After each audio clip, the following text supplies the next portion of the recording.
Assalamualaikum warahmatullahi wabarakatuh. Pada video ini saya akan menjelaskan bagaimana cara mengintegrasikan nilai SKD dan nilai SKB sehingga diperoleh nilai akhir. Ini tentu akan sangat berguna bagi teman-teman yang ingin memprediksi peluang lolos dalam tes CPNS kali ini. Nah, menurut saya ada 3 hal yang berpengaruh terhadap nilai SKB. Yang pertama adalah nilai TIU pada saat SKD. Kenapa nilai TIU ini berpengaruh?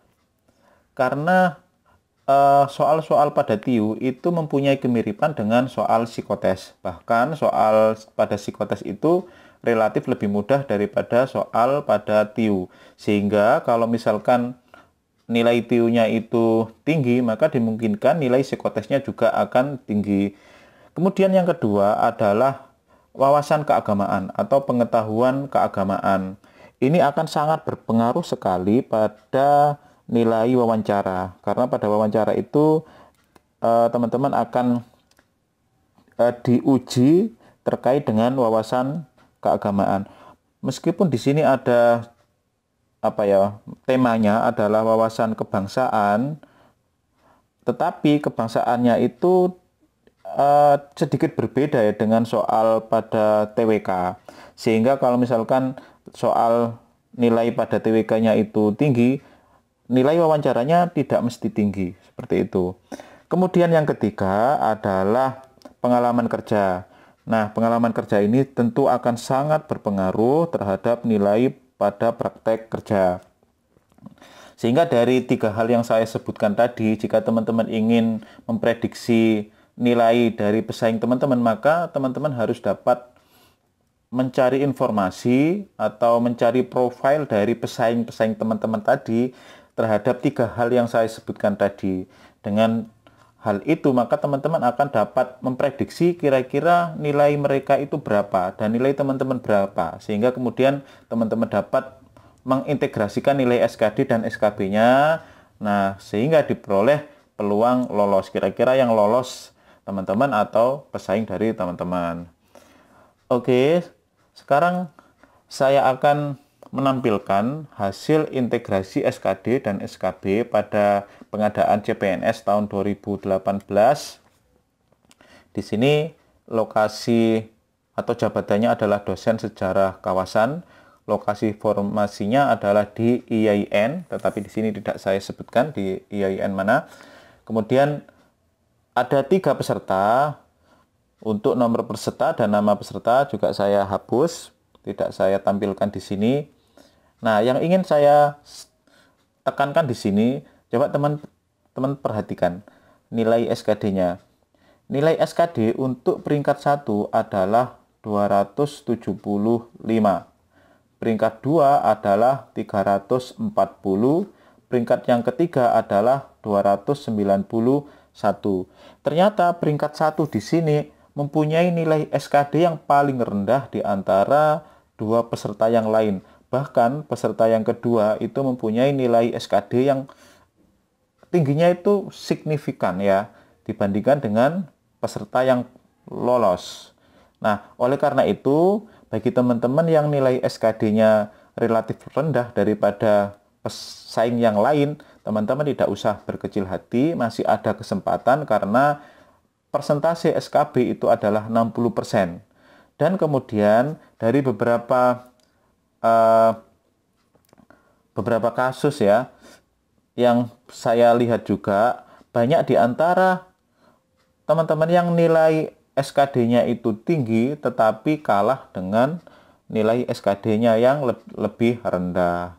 Nah, ini juga pesan buat teman-teman yang mempunyai nilai SKD-nya tinggi, teman-teman juga harus waspada. Jadi jangan terlalu percaya diri. Nah, berikutnya ini merupakan tampilan dari pengumuman ya, hasil integrasi antara SKD dan SKB. Yang pertama nomor 1 artinya dia peringkat 1. Kemudian nomor peserta, kode pendidikan, nama, tanggal lahir, dan nilai IPK. Kemudian di sini kolom ini menyebutkan SKD 40%, yang meliputi TWK, TIU, dan TKB, kemudian SKB 60% yang meliputi psikotes, praktek kerja, dan wawancara. Nah, sekarang saya akan memberikan contoh bagaimana cara mengintegrasikan nilai SKD dan SKB. Misalkan di sini saya mempunyai nilai TWK, ini saya ambil dari sebelumnya tadi ya. Misalkan nilai TWK-nya itu adalah 85, kemudian nilai TIU-nya adalah 70, kemudian TKP-nya 120. Berarti kemudian ini kita jumlahkan. Jumlahnya adalah 275. Kita isi di sini. Kemudian dari 275 ini kita konversi menjadi skala 100. Bagaimana cara mengkonversinya? Dengan cara kita bagi 275 dibagi dengan 500, kemudian dikali 100. Kenapa dibagi 500? Karena skor total untuk SKD itu adalah 500. Sehingga ini diperoleh 275 dibagi 500 dikali 100, hasilnya adalah 55. Atau lebih mudah lagi, ya 275 ini langsung saja dibagi 5. Nanti akan diperoleh 55. Setelah itu kita lakukan pembobotan. Karena bobot dari SKD itu adalah 40%, maka 55 ini kita kalikan dengan 40% atau dikalikan 0,4. 55 dikalikan 0,4 hasilnya adalah 22. Jadi saya tulis saja di sini 55 dikali 0,4 adalah 22. Selanjutnya untuk nilai SKB. Nah, misalkan nilai SKB-nya di sini untuk psikotesnya itu misalnya 85. Ini kan nilai SKD-nya cukup rendah ya. Kalau misalkan nilai SKB-nya cukup tinggi, nanti kita lihat seperti apa. Misalkan psikotesnya 85, kemudian prakteknya itu mendapatkan nilai 90, kemudian wawancaranya 90. Sehingga kemudian 85 dikali 30% atau dikali 0,3 hasilnya adalah 25,5. Kemudian 90 dikali 35% atau dikali 0,35. Hasilnya adalah 31,5. Ini sama, 90 kali 35% adalah 31,5. Kemudian kita total, 25,5 ditambah 31,5 ditambah 31,5, hasilnya adalah 88,5. Selanjutnya kita lakukan pembobotan 60%, berarti 88,5 dikali 60% atau 88,5 dikali 60% itu 0,6. Diperoleh hasil 53,1. Nah, selanjutnya kita jumlahkan. Di sini kita jumlahkan 22 skor SKD-nya ditambah 53,1. Hasilnya adalah di sini 75,1. Selanjutnya kita akan membandingkan misalnya antara dua nilai SKD. Yang pertama nilainya cukup besar. Misalkan di sini nilai TWK itu 125 misalnya. Kemudian nilai TIU-nya adalah 70, kemudian TKP-nya 145. Maka secara keseluruhan totalnya adalah 340. Kita konversi dalam skala 100, berarti 340 ini langsung saja kita bagi dengan 5. Nah, 340 kita bagi dengan 5, hasilnya adalah 68. Kita lakukan pembobotan 40%, 68 dikali dengan 0,4, hasilnya adalah 27,2. Selanjutnya, misalkan nilai psikotesnya dia mendapatkan nilai 80, kemudian tes praktek kerjanya adalah 78, kemudian wawancaranya mendapatkan nilai 80. Nah, ini kita kalikan 80 dikali 30%, hasilnya adalah 24. Kemudian 78 dikali 35% atau 0,35, hasilnya adalah 27,3. Kemudian 80 dikali 35%, hasilnya adalah 28. Kemudian ini kita total 24 ditambah 27,3 ditambah 28, hasilnya adalah 79,3.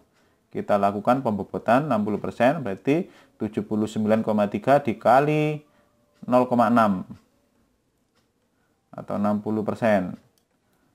Maka kita peroleh hasil 47,58. Ini perhitungan seperti ini teman-teman bisa menggunakan kalkulator ya, biar lebih mudah menghitungnya. Kemudian kita total 27,2 ditambah 47,58. Nah, hasilnya di sini ditulis pada kolom subtotal, hasilnya adalah 74,78. Ini akan saya bandingkan dengan nilai yang sudah saya tuliskan sebelumnya tadi. Nilai TWK-nya itu 85, nilai TU-nya 70, kemudian TKP-nya 120, sehingga nilai dari atau skor SKD-nya adalah 275. Di sini terlihat bahwa skor SKD cukup signifikan ya perbedaannya ya. Kemudian ini kita konversi, hasilnya adalah tadi 55. Nah, kemudian kita bobot 40%, hasilnya adalah 22. Kemudian nilai psikotesnya. Psikotesnya tadi 85, di sini 90, di sini 90. Kita kalikan, hasilnya adalah 25,5. Kemudian 31,5, ini juga 31,5. Kita total hasilnya adalah 88,5. Kita kalikan 60%, hasilnya adalah 53,1. Kemudian 22 ditambah 53,1 adalah 75,1. Nah, di sini siapa yang lolos? Ternyata yang lolos adalah yang kedua. Ini dapat 74,78, di sini 75,1. Meskipun skor SKD-nya adalah lebih tinggi yang pertama, ternyata yang lolos adalah yang kedua. Nah, begitu teman-teman pembahasan dalam video ini. Teman-teman bisa menggunakan cara ini untuk memprediksi kemungkinan atau peluang teman-teman lolos. Saya doakan teman-teman yang menonton video ini semuanya lolos di dalam tes CPNS kali ini. Amin, amin, ya rabbal alamin. Terima kasih. Saya akhiri. Assalamualaikum warahmatullahi wabarakatuh.